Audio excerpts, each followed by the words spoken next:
Hello and welcome back to Paranormal NL Podcast, PNL Podcast for short, with UPRN, United Public Radio Network 107.7 New Orleans and 105.3 FM Gulf Coast. I'm your host, Jen. Now, Paranormal NL Podcast is a place where the people of Newfoundland and Labrador, Canada, and anywhere else in the world can share their paranormal experiences. UPRN, again, is United Public Radio Network on 107.7 FM, New Orleans, USA, and 105.3 FM, the Gulf Coast. And listen to Paranormal NL Podcast on UPRN on Tuesdays at 5 p.m. EST, and follow UPRN at uprntalkradio.com and all their socials. Paranormal NL Podcast is sponsored by the BOG team. And follow Paranormal NL Podcast at paranormal.nl.podcast@gmail.com and also on our link tree. Now, in this episode, in this pre-recorded segment, I get to talk with the Brothers of Arcana podcast, BOTA, and that's with Alex and Dave, and I'll bring them on the stage shortly. When we continue, what I'm going to do is bring them on the stage right now. I was going to do their write-up, but I'll let them do their write-up. Dave, Alex, yo, welcome. Good evening, New Jersey. New Jersey. Welcome from New Jersey. Listen, tell us about you guys. Introduce yourselves here now. I'm going to take this music off. Well, we are Brothers of the Arcana, podcast BOTA at gmail.com. My name is Alex Aldea. I am Dave Ferrigno, co-host of Brothers of the Arcana. That's right. And we hail out of New Jersey. We're both Freemasons. That's where the brothers part comes in. And Arcana is we used to smoke cigars, drink bourbon, and talk about all kinds of crazy esoteric things, from Bigfoot and Loch Ness Monster all the way to alien invasions and what the pyramids are used for, and ancient apocalypses, Younger Dryas. You have it. So I love that. I love that. Yeah, especially love the Masonic part. All of the men in my family are Masonic. Deep, rich history there. Yeah, for sure. You hang out with a good crop of folks, I guess. Yeah, I could even say, I won't say which member of the family, but one of the members was also the Grand Master here in Newfoundland. So, yeah, nice, very cool. Deep, rich history. So, and unfortunately, our Masonic here got sold, the bigger one. And now they're at a smaller place, but the historical one, it's still on the go, but they actually sourced it out, which was really sad. But tell me about how your name got together, and like, when did you get together, and how did it all happen, Dave and Alex? Well, go ahead, Dave. So Alex and I were past masters together. So for those of you who are not familiar with Freemasonry, we were worshipful masters of our lodge. It's essentially the president, CEO. We operate the lodge. So Alex and I became fast friends, a couple of years back. We had a lot in common with the esoteric. We're deep into the esotericist, or if we like to call ourselves esotericists, I should say. But we're esoterics either way. Yeah, absolutely. Exactly. But the way Brothers of the Arcana came about, we were actually having cigars back in March. We're just hanging out one night. We're shooting, the crap, as you could say. And what you shoot. Next thing we know, we're just like, we should really record this. I think people would be interested. And they are, definitely. We just said, well, maybe we should do a podcast. That could be fun. And we started talking about names, as Alex could attest to. We had Brothers of the Arcane, Brothers of the Arcana. I was like, it's the noun versus adjective. We ended up going with the Arcana. I just felt like it had a better ring to it. And since then, we've had a fantastic bunch of episodes. So our first episode, especially, we had an astrophysicist on who worked for NASA on the James Webb Space Telescope. Oh, wow. He divulged some amazing information on that episode, talking aliens, UFOs, ancient Egypt, and, there's all excellent topics. Yeah, there's definitely an Easter egg in there that, basically it's not really necessarily public knowledge yet. So, he got a little bit of a hand slap on that one. Told, listen, you signed an NDA, and there's some stuff in there you said that you might. You're skirting the edge. Yeah. Let's say that. So he was Yeah, very I've close had, there. some people clicking in and listening on the podcast, depending on who you have on the show. Particularly when you're talking about conspiracy theories, you hear a lot of yeah. weird clicking. And one time we got booted off. I was like, yeah. And he came back on. He's like, yeah, man, they're listening again. So Well, tell me about some of the was- guests that you've had on that stick out in your mind. That's a great question. I mean, the guy we just had on today was pretty awesome. Eric Ireland, he's a mindfulness coach out of California, talking about non-duality and basically how to keep your thoughts at bay, finish the squirrel mind idea, and like live in the present moment and things like that. Chuck Dunning, the guy we had before then, he's a Mason and a big-time Mason, does contemplative Masonry. He calls himself a Christian esotericist. So he mixes Christianity with a fair amount of esoteric background, emerald tablets of Hermes, all kinds of hermetic things, Rosicrucianism, Martinism, all kinds of other esoteric organizations out there, Golden Dawn, a lot of things like that, Scottish Rite Freemasonry, and so on.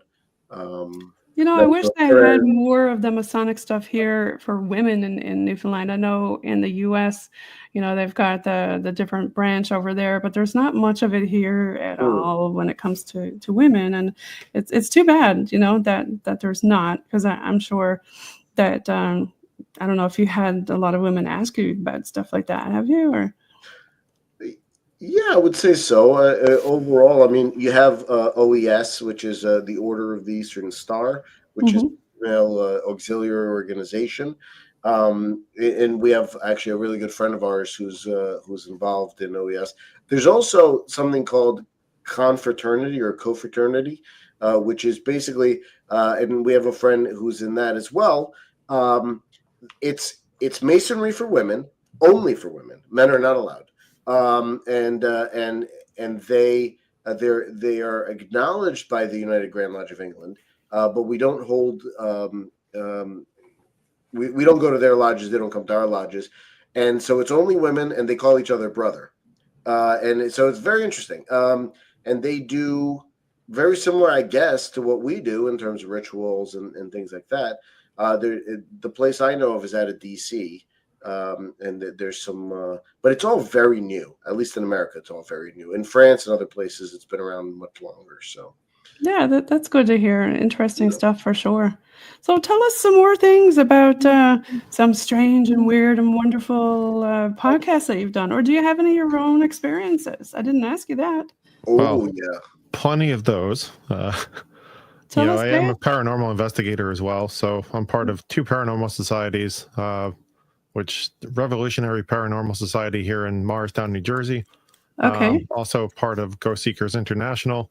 We're partnered with Stephen McKinley over in London. So, we've definitely had some fun investigations. We're actually supposed to do an investigation tonight after this episode. Fun. So should be interesting. Anywhere in particular you're going without divulging the location's name, or? Yeah, so actually it's a fellow brother Mason. It was actually January of this year, he contacted me and said, listen, he's like, this is going to sound absolutely nuts. I was like, okay. Coming from him, it's just like, sure, whatever. Yeah. But he said, my son keeps saying he's seeing this guy in his room and the guy's telling him to hurt himself and do all this other stuff. So as soon as I heard that, I was just like, okay, this isn't good. We're going to have to come out. So not really ended up calling the members of our paranormal society, one of which is a medium, Dorothy Toner. So she ended up saying, all right, let's go. We ended up going there. Turns out it was multiple entities in the house, but one of the entities was actually the original owner. He was absolutely fine. He was trying to protect the son. And there was what turned out that we believe it was a jinn.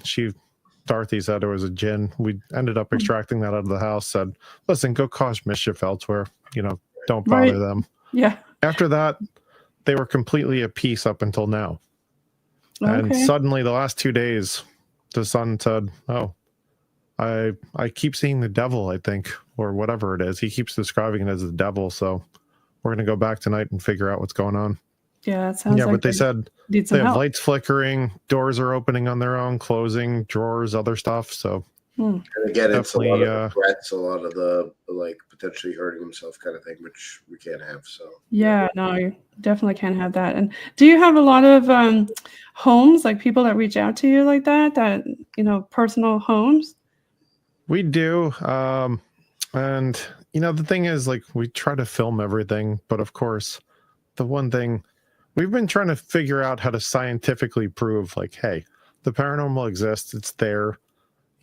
You watch all the different TV shows. Obviously, there's some great segments on TV, but like we talked about with Brian Bowden on our podcast, Oh, we got to some of give the a stuff shout is out to more, Brian. Big, yeah, huge shout out to Brian. Everybody knows. absolutely, Brian is the absolute best. He's got so many things going on right now, so many podcasts, so many ideas. We love you, Brian. We love you, Thank Brian. you for yeah, hooking me we up truly with love you, BOTA. Brian. Make sure you get him out to your convention because he's an incredible guest. Get him out there as a guest and have him really light everything on fire because he's awesome. Check out him and all of his socials. Follow him. Oh yeah, absolutely. I had him on the show a few times. Yeah, so you were telling me a little bit more about different locations and things like that, and your experiences. Yeah. So what's interesting, growing up in New Jersey, I've always been, I'm an intuitive empath, so I've always had experiences with the paranormal and such growing up, and didn't really know what it was at that point. But yeah, we have all the weird New Jersey stuff here. So there's some famous, Jersey Clinton Devil. Road, the Jersey Devil going down. There was Greystone, which Greystone was a psychiatric hospital. When I was younger, they still had the original structures, and it was off limits, but we'd always sneak in there. We were technically trespassing. I don't condone that behavior, but No. we used to do that every Friday night. We'd sneak in there, and it was super creepy. Obviously, the thing was abandoned for 70 plus years, and That's we had the all beautiful kinds of part of fun New experiences. The That's right what where I you are. So he was in Morris County. He had Greystone. I was in Essex County. I had Overbrook, which was a sanitarium on top of the tallest place in Essex County. And again, Alex, what is it about sanitariums that are so haunted? I think it's part of the level of pain Right. that's exhibited there, and he'll tell you a story about Greystone that's absolutely chilling, having to do with the cemetery that's right down the street from there. But for Overbrook, it was actually the hospital was knocked down in the 70s when some teenagers fell down the elevator shaft over there and died. But it was, during that whole satanic panic in the 80s and stuff, there's a lot of people drawing all kinds of pentagrams and other things going on over there. So they booked it up. But I mean, you would just see, did you ever see the House on Haunted Hill or Silent Hill or some of those where you would have it and it would be like torn up, twisted frames of beds that would all be torn up and twisted and piled off in the corner. Right. There'd be like 500 left shoes only, and like not because it was an old hospital, so it's like whatever they had on hand. Intake forms from like 1910s and 1920s, and all kinds of crazy. I mean, like super creepy things. Literally, you would feel the temperature drop 15 to 20 degrees from the outside to coming to when you entered these places, and there would just be miles of steam tunnels that would go on underground for miles and miles. So it's crazy, but Dave's got an awesome story as far as Greystones has. Yeah, so what Alex is alluding to, there's a cemetery in Morristown. It's called Evergreen Cemetery. Non-denominational. It was actually founded mostly by Masons, interestingly enough. Okay. They exhumed most of the bodies because in downtown Morristown, there's what they call the Green. Famous historic place. There used to be, George Washington met there as a Mason with the British troops, actually. There's a famous image that practically every Masonic lodge in New Jersey has, I think, hanging up, and I have a couple at home even. But with that being said, the sanitarium Greystone, they were actually using that. So if anybody had an affair, if there was any kind of individual that they were trying to get rid of, they would say, we need to commit this person to Greystone. They would end up typically offing them in some way, shape, or form. Usually and then they were burying them. they said. in Evergreen Cemetery, but in the back. So there's a segment or a Okay. section, I should say, of the cemetery. They think there might be around 100,000 bodies there.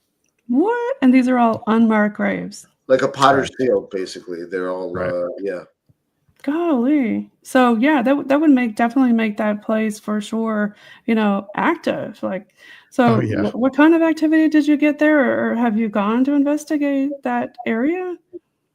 We have. Yeah. Yeah, I mean, both obviously the sanitarium and also the cemetery. The cemetery, what's cool about it, it's also essentially a park. They have all types of trees, arborists, it's a beautiful cemetery, but you go there, towards the witching hours, which you're not supposed to be there, but we're friends with the caretaker, our friends also the historian, so we have a little bit of leniency there. But you hear all kinds of fun stuff at night over there. I've definitely seen mist apparitions. There was one night we actually, kind of a unique experience. We were standing by a grave. I could actually smell what smelled like burning flesh. Oh, God. And it was just really strange because it's just like, where's that smell coming from? And it wasn't Alex, right? No, it definitely wasn't Alex. Not I that was night on fire at that moment. No. I gotta throw some humor in there. Yes, I spontaneously combust at other times, but not yes. just that. He's so hot right now, but So hot right now. That handful. I can see the fire, Alex. Yeah. so My but after burning incense, we like to burn incense to just cleanse the air and Palo Santo and other stuff as well. But yes, I just got some in the mail today, actually. Excellent. Great for protection, that's for sure, and cleansing. It is. But we ended up, I looked at the graves I was standing in front of, and I'm just like, what did that smell? Turns out there's 2 young children, unfortunately, that perished in the 1800s. They actually died in a house fire. Oh. So they were essentially manifesting right in front of us, but through that scent and just it was like you just knew something was there. Like I could feel it. I didn't see it though. Yeah. So that was. There's so many different clairs, I've had on different people and talking about stuff like that. And you said you had a medium in your group. What kind of clairs does your medium have? She has a lot of different modalities. So what's interesting about her, she is definitely clairvoyant. She sees a lot of the entities. She can interact with them. And the other thing, she also does a lot of cleansings, because that's why people call us to go to their houses and everything. So, we've dealt with demonic, we've dealt with all kinds of like poltergeists, other types of entities, shadow figures. So even though we're just conducting paranormal investigations, we're also there typically kind of fixing the problem, so to speak. Right. Yeah. And obviously, if we don't have the modality to fix that, we might call in somebody else. But so far, haven't come across anything we couldn't handle, so to speak. Well, that's great that you do that for people. And do you have any reverends or anybody like that on your team? Well, we have some people that we know. In fact, one of them was a podcast guest he's a Mason as well, and he's a priest. I myself am an ordained minister, and but not having gone to a seminary or anything like that. So right. Okay. Yeah, it's good that you have people like that, just in case, right? You never know when you may need that kind of stuff. For sure. So tell me about some other experiences y'all had.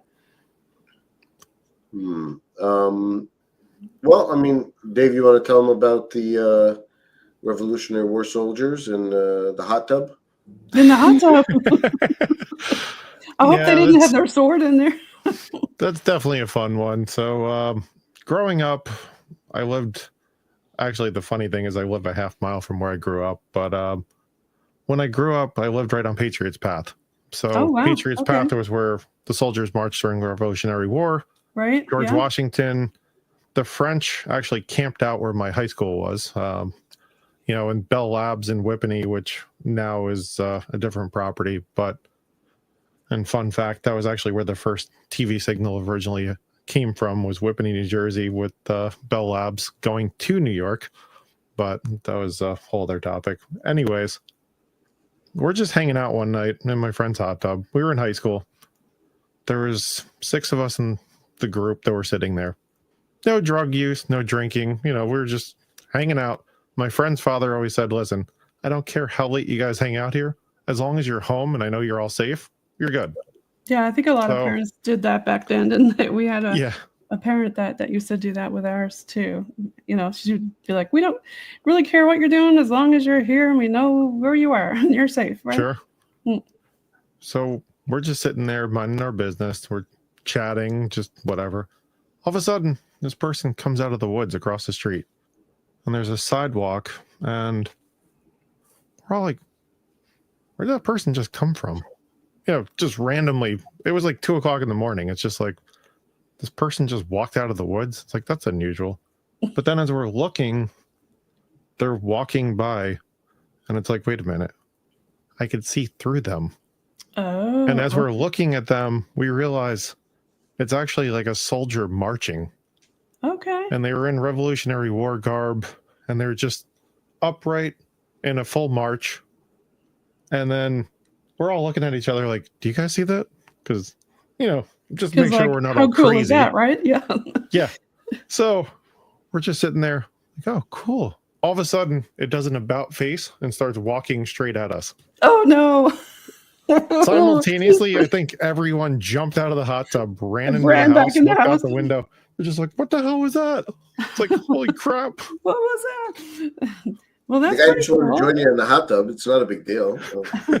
Why are you making it weird? I guess maybe he was cold. I don't know. Right? Maybe he just wanted to jump in. He's been dead for a while, so it's like, yeah, he needed some warm up. But I want to come chill out, come hang out with y'all. But then fast forward 2 months later, we're sitting out there again. We used to do that practically every weekend. And this time we see this soldier once again, but they're riding a horse. It looked like would have been a horse because they're just floating through the air, bobbing up and down. Oh, okay. And we're just like, what is going on here? They're at it again. Yep. So, that's a pretty cool, like what we call a residual, right? I mean, he didn't. Right. But now this other guy looked at you and came towards you, though. Yeah. Or was that residual, do you think, when he was coming towards you? Was that still residual, you think? Or did he actually notice you? I don't think it was residual. I actually think there was some intelligence there, some kind of interaction. And what was funny was we actually did a science project and we recorded, what were those, like the plasma balls or whatever they used to be, like you put your hands on right, them, yes. The links or the electricity would come out. So I was doing a weather report on video. This was on camcorder back in the day, dating myself a little bit, but it's okay. We turn in our assignment. Our teacher calls us down to the room. He's like, hey, you guys did an awesome job, but he said, how did you guys do that thing with the head popping out of the wall? And we're like, what? Like, what do you mean? So he puts the VHS in, hits play. You actually see, as I'm giving this report, it looks like a head comes out of the wall, looks down, looks back and forth, and goes back into the wall. Oh my gosh. How cool is that? That was Tesla coming saying, hey, man, great job. But the funniest thing is, he's just like, because he saw our faces, he just ejected the tape, handed it to us. He's like, see you later. He was so freaked out. Wow, interesting. So is that some of the things that got you into it when you were a kid? Yeah, although, I mean, when I was a kid, like I used to actually, the funny thing, everybody that came to my house, they were like, your house is so haunted, it's ridiculous.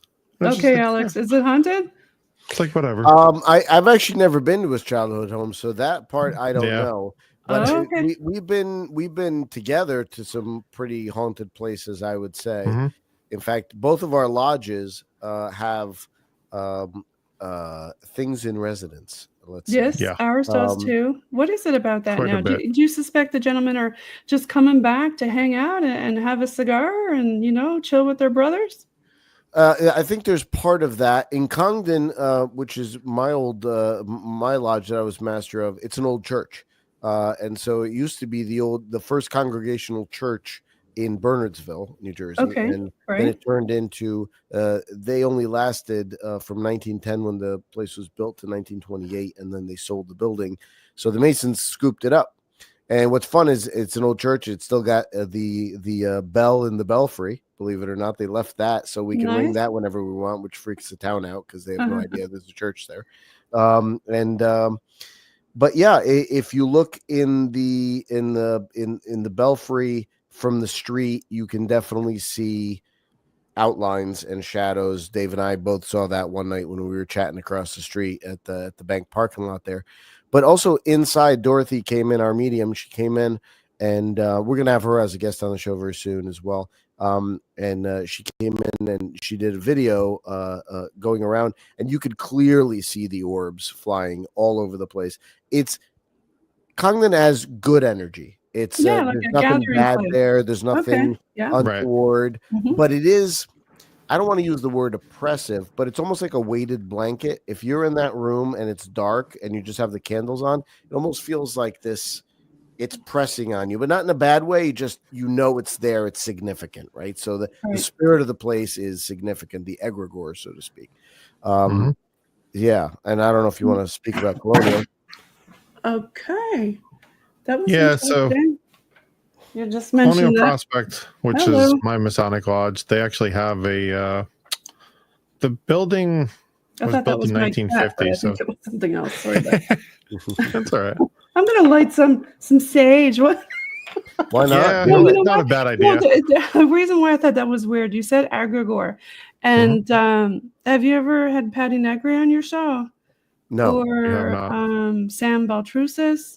No. I had Sam on recently, and we were talking a little bit about egregores and how they were like manifested items from just people talking about things that weren't there before, but because people keep talking about them, they come around, right? Well, it's a matter of it goes to one of the universal principles of you create more of what you put your attention on, right? So a lot of people, just like the Christian religion has an egregore, the Muslim religion has an egregore, countries have egregores, political parties have egregores. There's so many of this stuff, and as you talk more about it, it takes on personalities of its own. You have battles of egregores in essence, right? The Crusades were the battles of the egregore of Christianity versus the egregore of Islam, at least and to some extent those still continue, those types of huge sort of sweeping conflicts that can occur to see which one is preeminent in essence. These things, they take on a personality of their own outside of just the parishioners or the practitioners, so to speak. So what's interesting to see is what happens after an empire falls, like the egregore of the Aztec religions, for instance, right? So there's a on Netflix, there used to be a cartoon of Constantine, John Constantine, and like the whole. So he summons up one of the old Aztec gods that's looking for a replenishment. He said, well, eat these demons and you'll be replenished and whatever. But I guess that speaks to the idea of like there's certain things that sort of hang around after their time to go has sort of passed. And then they're hanging around hoping for a resurgence, I guess, at some point. So they want a bit of attention, right? Sure. Yeah, they get bored. They're around for a long time, right? Well, so tell us some more, Dave, about your house. This you were telling us. So the town I live in was founded in the 1600s. Actually, it was Native American land. Okay. It was actually a Native American name. There's still a lot of Native American influence here.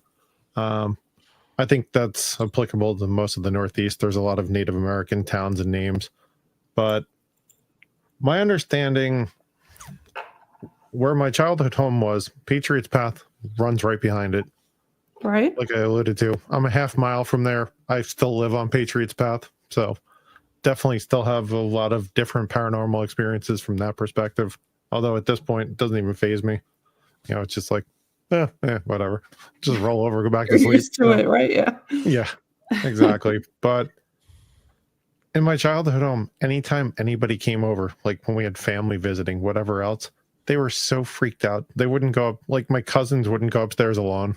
They, they're just like, oh, they'd come home. They like the one day they were driving down the street and they were like, oh, who was just up in the bedroom there? I saw somebody standing in the window. It's like, no one. Nobody's So- home, but But I also, there's been a few times where, like, there was this one time, I don't even know what it was. It was like this small little creature. It would constantly come and just bang on the siding, like at night, just to mess with me. And I'd Like always a- like look out the window and it'd just be like, what are you doing? like a little fairy type creature? Kind of. Or are we But it talking was- more of like a Bigfoot type thing? It was more like a fairy type creature. I don't know what it was, honestly, Mhm. but it used to just come around and it would just start banging on the wall. Just And saying, hey, I'm over here. yeah. And the interesting thing is, you know, there were so many times, like even recently, my mom still lives there. Like her shelf collapsed, but the way the shelf collapsed, like there's no possible way. Like it literally fell, like it was almost like it was pulled out because on either side there's a brace and the board didn't break.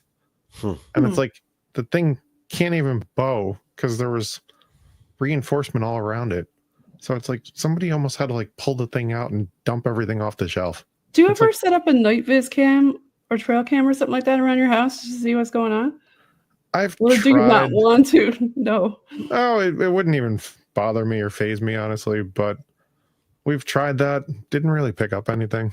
So Where'd you put it? unfortunately, I put it in the kitchen actually, just The to see kitchen. if we can capture anything, because a lot of the activity would happen downstairs. Okay. But what's kind of interesting, so we had a podcast guest on, Paulo Santos, his name is. Oh, Right. he was a great guest. Yeah, he was. He- awesome. Yeah. During COVID, so what's really fascinating about Paulo, and he's one of the non-Masons we've had on the show, but One of the during non-Masons. COVID, back in March 2020, he traveled, he went down to, I think, Washington, D.C., he said. He Right. comes back, he's not feeling well. Mhm. And all of a sudden, his wife's a nurse. She said, go down to the basement, you know, just quarantine, stay away from the kids.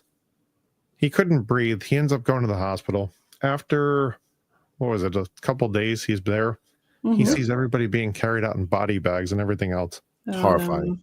I mean, Oh. He said it completely freaked him out. Yeah. He starts making all his last arrangements, unbeknownst to his wife at the time. Oh, Sam. And what ends up happening, he's FaceTiming with his wife one day. All of a sudden, she just sees the ceiling. yep. He He's like this, and flatlined. all it's just like, So he ended Okay. up flatlining. He had an out of body experience. He said he saw the doctors, the nurses were in the back of the room. And I won't give away the whole story in case anybody wants to watch it because it's truly incredible. But he ended up essentially, when he flatlined, he said a doctor came in, but it was not a doctor. Mhm. Everything in the hospital had gone black. He was still in his room. Hmm. And he said, he asked the doctor, am I dead? He said, yes. He's like, okay, now what? So the guy said, I'm going to give you a gift. He said, okay. You could see anything you want. So he ended up watching his kids grow up, his grandchildren grow up. He lived for millennia, like in this state. Hmm. He even ended up working for 3 years in this state. Hmm.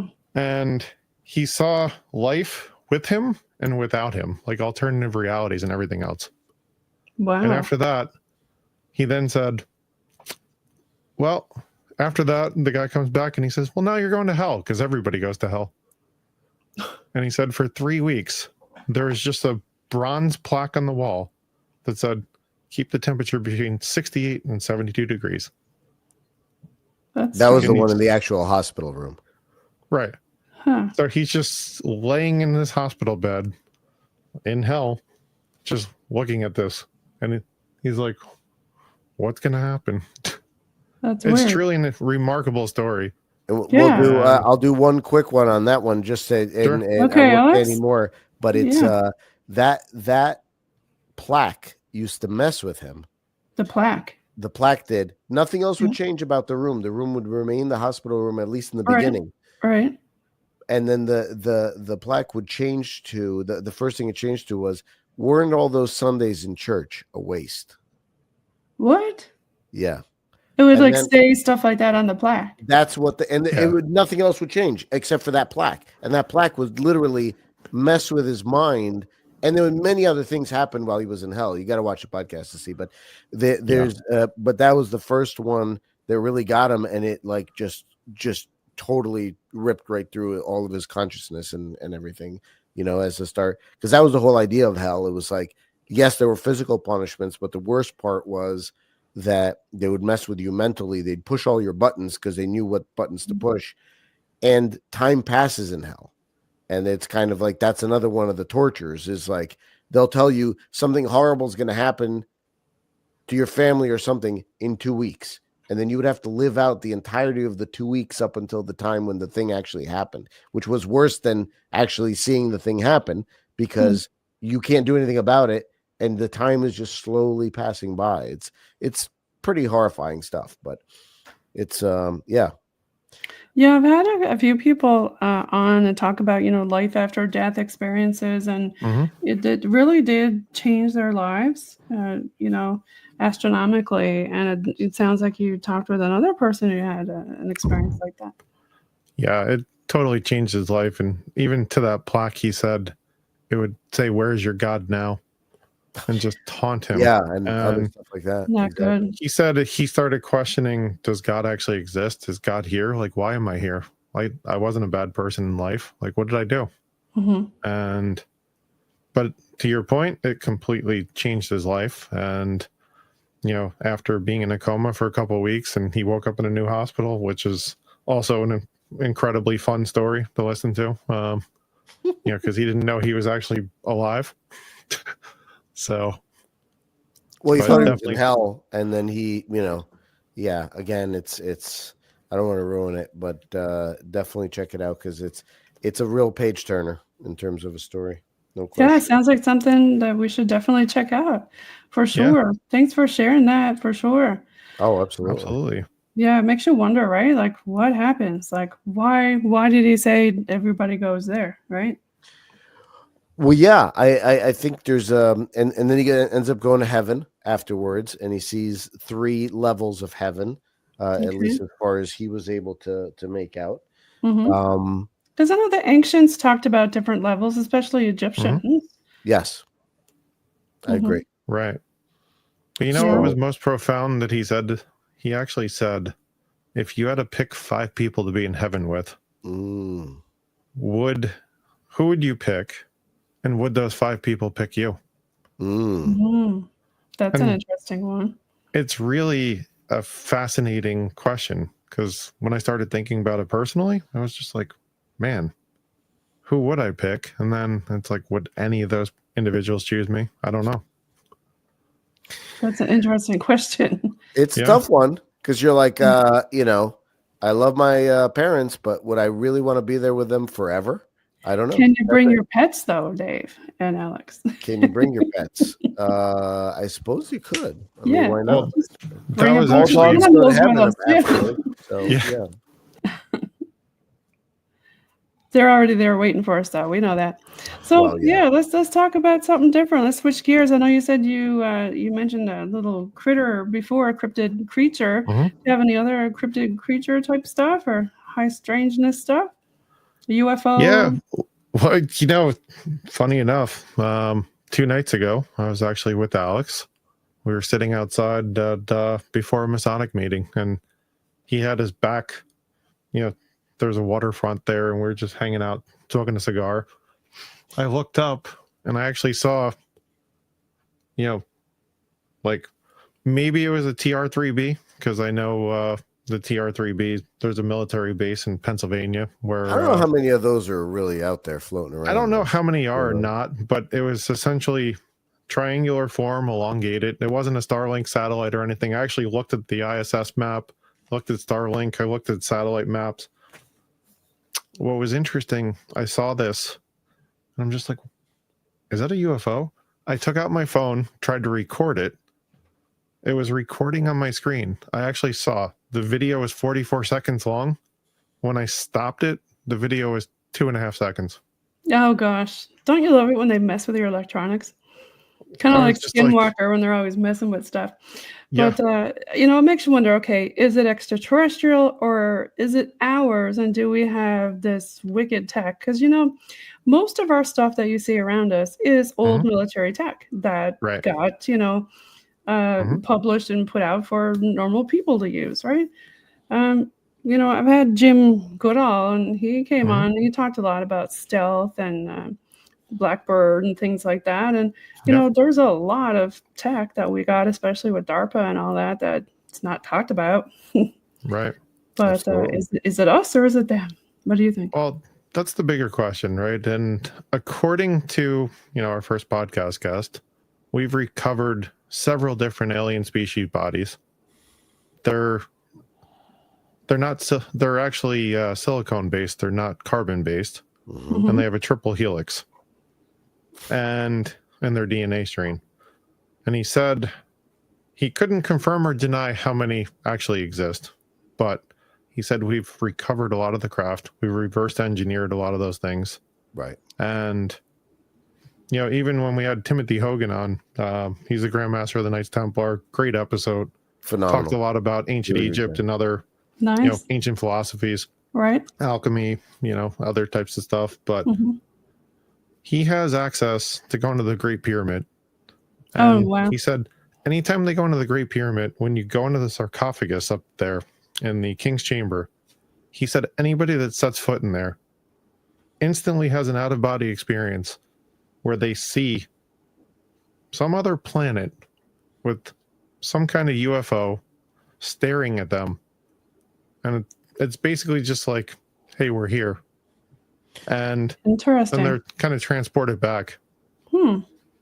So one of the things that I'm sure Dave was also going to mention is, and we were told in the first podcast is, there's so much discussion about extraterrestrial. What's not discussed and what's a better representation is extra dimensional. Yes, yes, there you go. I think you got the nail on the donkey there. Yeah. That must be a Canadian Sounds painful, expression, I guess. I meant to say tail instead of nail. Well, we're just nailing that donkey. Listen, whatever gets you through the day, I guess. Oh my god! I think the U.S. military has video of that from Afghanistan. But anyway, yeah, we'll move right along there.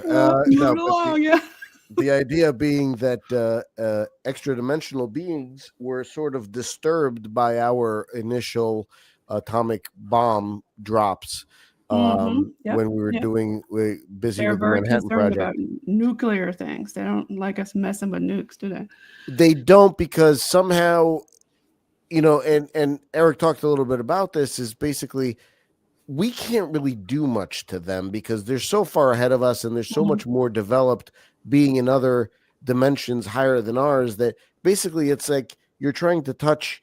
It's like a three-dimensional person trying to touch a two-dimensional piece of paper with some squiggles and stuff on it. I mean, that's like what we are to them, right? So we're so much more simplistic than they are. And then all of a sudden, or Alex, are they actually here with us, but we just can't see them because our eyes can't see that, right? I mean, there's insects that have different things that can see the spectrums that we can't. So who's to say they're not hanging around here with us right now? Could be one right next to you. Well, But that's exactly what Eric alluded to. Yeah. Eric actually said they're six-dimensional beings. And he said because of the nuclear explosions, if anybody saw the movie Oppenheimer, Einstein actually warned the U.S. government, do not detonate a nuclear weapon, because he theorized it might actually wipe out existence. Well, he thought it would be a chain reaction where all the atoms would then catch fire, and it would be just everything in the universe. So you can't, you would never be able to. We'll keep messing with that stuff, and we don't know where we're at with that, right? Well, that's the whole point of, you would never be able to, or should never be able to, black hole or something. One of those weapons in the in space, in deep space. Right. Well, you couldn't, because there isn't oxygen. But if they brought oxygen with them, people should do everything possible to prevent that from happening, because I think at that point you would create a chain reaction that would knock everything out. Yeah, That would but what not be Eric cool. alluded to in the episode is essentially when we detonated the nukes and we were testing these alien beings or whatever they are, they're interdimensional beings. Right. He said their instrumentation went haywire and it actually brought them into our realm and they crashed. And that's where we were able to recover the craft, recover the bodies. And that's why in mostly the 40s and 50s, this is what was happening, because we were testing nuclear weapons. Right, we were, weren't we? Yeah, interesting theory on that. Definitely. Yeah, and that's where we got a lot of that stuff, but we also attracted their attention. So now they know, or they're paying attention to us where they really weren't paying attention before. And I don't know that we want that attention. I don't know that that's, No. We're assuming that they're benevolent, or we're Yeah. hoping, and because if they're not, by the sounds of all these abductees, it doesn't sound like it. They're kind of like using us. I've had Nomar was on before you guys, and we were kind of talking about that and how, different people were, the abductees talk about horrific things that were done to them, DNA extraction and things like that. The abductees, my understanding at least, is there was some sort of agreed upon contract that gets signed before you come here, that the Greys get a chance to work with you, and they only abduct the people that have already said yes to that. So I don't know. That's one explanation. So it isn't really. What do you mean they signed a contract? Are you gonna go sign a contract? Yeah, take me. Yeah, in essence. I mean that's at least the way that some of these people have explained it, to where there is a mutually agreed upon thing saying, yes, we will submit to a certain amount of testing, because they are trying to figure out their own way of getting back to whatever reality they're supposed to be getting back to. They came here to Earth to really understand our markabas and the way that we function as a humanity, and as a, I mean, if you read all the stuff, the Illuminatus trilogy and all of that other stuff by Robert Anton Wilson, he really gets at some interesting stuff with that. And that was, back in the 70s and 80s to a great extent. Well, what do you think about the cyclic thing, though? Like, maybe, when you think about the ancients, did we wipe ourselves out before with a nuke? Because they say they found some things in some areas where it looks like it was nuked anciently. I mean, it's all speculation. I don't think there's anybody left. But what Timothy Hogan said that was very interesting was he thought that the Valley of the Kings and some of the places down there were actually shelters against the issues that happened in the Younger Dryas. Like, they knew this stuff was coming, and they found a way to get themselves into some sort of shelters, which prevented a total loss of humanity, and then they came back out and start again, so to speak. I mean, that makes sense, right? Because it seems like everywhere they talk about whether it be the water or something, but was it global? Was it, everybody talks about all these different theories about, was it a shift of the axis and all this kind of stuff. So you never know. I mean, and then of course you got planet Nibiru. People talk about the 12th planet, and was there another planet that came into our solar system that kind of shifted all the heavenly bodies around? There's so many different theories.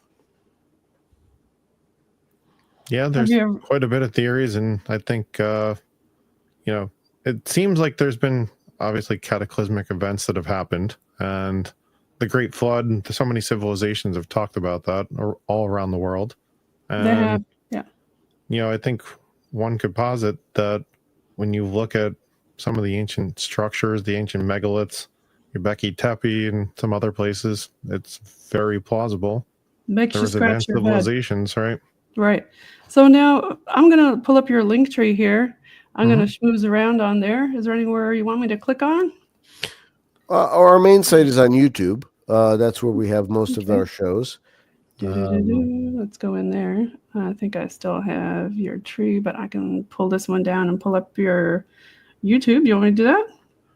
Sure. Whatever you'd like. Whatever's easier for you. Sure. Drag that off. And show your other one there. And let's grab that one because everybody loves YouTube. Let's show yours, Brothers of the Arcana on YouTube. There we are.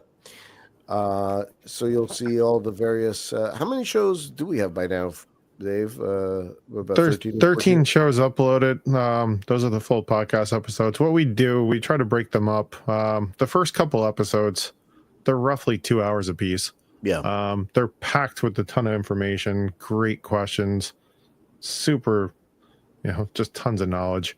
So if you see like episode 1, that's a little over 2 hours. Then we started splitting them up into 2 just to make it easier for our viewers. We also have, we're out on Apple Podcasts, Spotify. We're starting to upload to Rumble as well. So nice. yeah, Okay. you can see episode 7 was Palo Santo. We were talking about, Timothy Hogan was the 4th episode, the former Grandmaster of the Knights Templar, or still is the Grandmaster of the Knights Templar, I should say. How did you manage to hook that person on? That must have been a great episode going. It really was. Dave brought him 2 years in a row to New Jersey. Yeah, Tim's actually, so he is a Freemason as well. Mm-hmm. And I had, we've read some of his books, and he's just an incredible person. He's become a great friend. We actually brought him out to New Jersey in my first year as master to give a lecture at the lodge.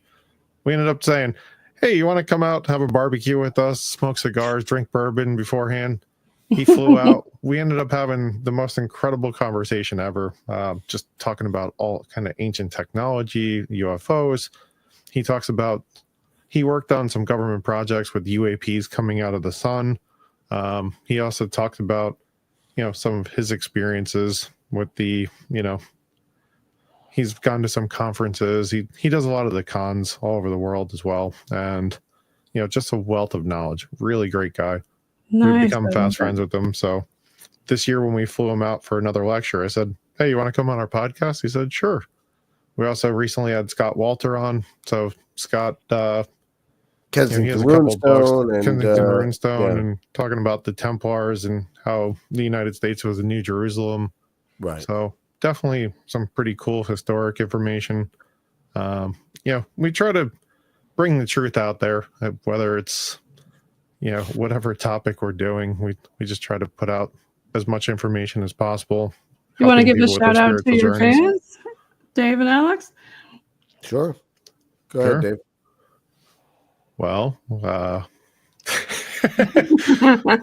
don't be shy. No, we just want to thank everybody for listening. Alex and I have been really genuinely enjoying the journey so far. We're trying to put out the best content possible, have the best guests on, and we truly appreciate your support, your feedback. Absolutely. We're very authentic. We like to just put out the truth and, talk shop. So if anybody wants to reach out to us, by all means, go ahead. We'll gladly chat with you and get back to you as quickly as we can. I mean, sometimes we're pretty busy, so we might not respond immediately, but everybody follow Alex and Dave with Brothers of the Arcana, and also check them out on their link tree. I'll put the link tree up in the description. And contact me, your host, Jen, at paranormal.nl.podcast@gmail.com, or follow PNL Podcast, sponsored by the BOG team, a Boots on the Ground Paranormal Investigation team, at the Linktree Paranormal NL Podcast. And we are on UPRN, United Public Radio Network, 107.7 FM in New Orleans, and 105.3 Gulf Coast, and we are pre-recording. And UPRN is a 30-year-old award-nominated FM station with a large podcast division, and UPRN are pioneers in our evolving world of podcast and bringing the absolute best productions in various genres, which include, but are not limited to, metaphysical, current events, lifestyle, sports, holistic, music, politics, and news. The UPRN network also has a wide range of shows that collectively delve into topics which would be deemed high strangeness, including paranormal, ufology, cryptozoology, ancient technology, civilizations, esoteric, occult, conspiracy theories, and anything else that would be considered unexplained, supernatural, and out of the world. Follow UPRN, but mostly follow these guys here, Alex and Dave, brothers of the Arcana. So tell us another little story. You got about, looks like about maybe 5 minutes left to give us another story. Wow, great question. I mean, What are you there's so many. smoking there? I know you've got that there, but like that's not what you're smoking right now is incense. But tell us about your cigars. You mentioned your cigar. I gotta throw that out there. Yeah, we love cigars. Dave and I smoke like fiends, and yeah, we have different palates. I'm more on the light to medium body, especially most of the day, unless I've had a big meal. He starts out with some sort of a crazy Nicaraguan thing that tastes like rocks and twigs and things. You ever had the little cigarillo ones in Mexico? Like the different absolutely. tastes? Yeah, absolutely. We also do the infused ones from time to time. For those, there's I think nothing better than a good tabak from Drew Estates or a factory suite, something like that. For a light smoke, I like the Underground Shade, also Drew Estate. Metallica just came out with a brand new one called Blackened. Oh, there you go. Pretty cool. Do you want to give a few more shout outs to your podcasts? Sure. So I mean, we had Nestor Ramirez on, which was fantastic. He was talking about ayahuasca and medicine journeys, shamanic journeying, which was absolutely really cool. We had Father Pat Contrera on. He was talking about exorcisms and all kinds of very interesting demonic things and clearing houses and doing other stuff on. We had a Dr. Freddie Star, who's a clinical psychiatrist, neuropsychiatrist. He put a couple of caps on our heads and tuned in all of our brain waves to see where we're at. Oh, neat. While you were on air?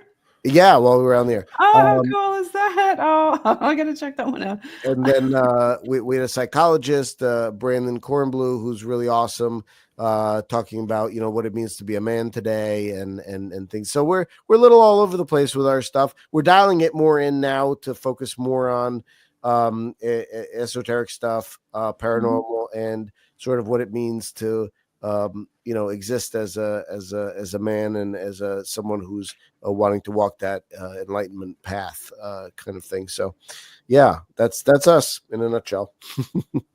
Yeah, I really like that you've had such a big variety on your show, and it helps. I mean, you pull in a lot of other guests, shall we say, when you do a lot of different things. Do you do a lot of local stuff too with any of your local folks? Do you want to give a few shout outs and about a minute or less on paranormal tourism of your area in New Jersey? Go ahead, Dave. Yeah, with Dorothy Toner in Morristown, we're actually talking about doing some kind of paranormal tours, especially Evergreen Cemetery and some other places. So we'll definitely be putting more information out there from that perspective. And anybody like obviously Brian Bowden, when he comes up here to New Jersey to visit, because he mostly is down in Florida nowadays, but he's an incredible friend and he's got some awesome fun experiences as well. And we're looking forward to actually going out and trying to find Bigfoot with him. So absolutely, that'll be fun. Yeah, they've got a lot of stuff down in Florida. They've also got the skunk ape down there in Florida, and hopefully no more hurricanes. Yeah, oh my gosh, right? What's up with that? But I want to thank you both again for being on UPRN.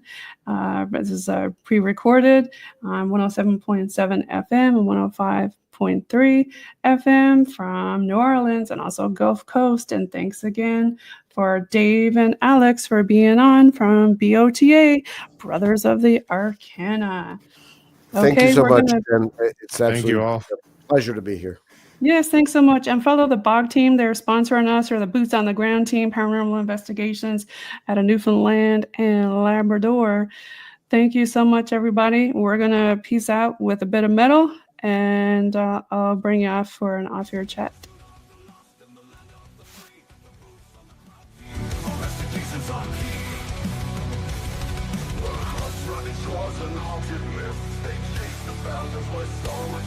With a sense that they can silence profound, the boots on the ground team.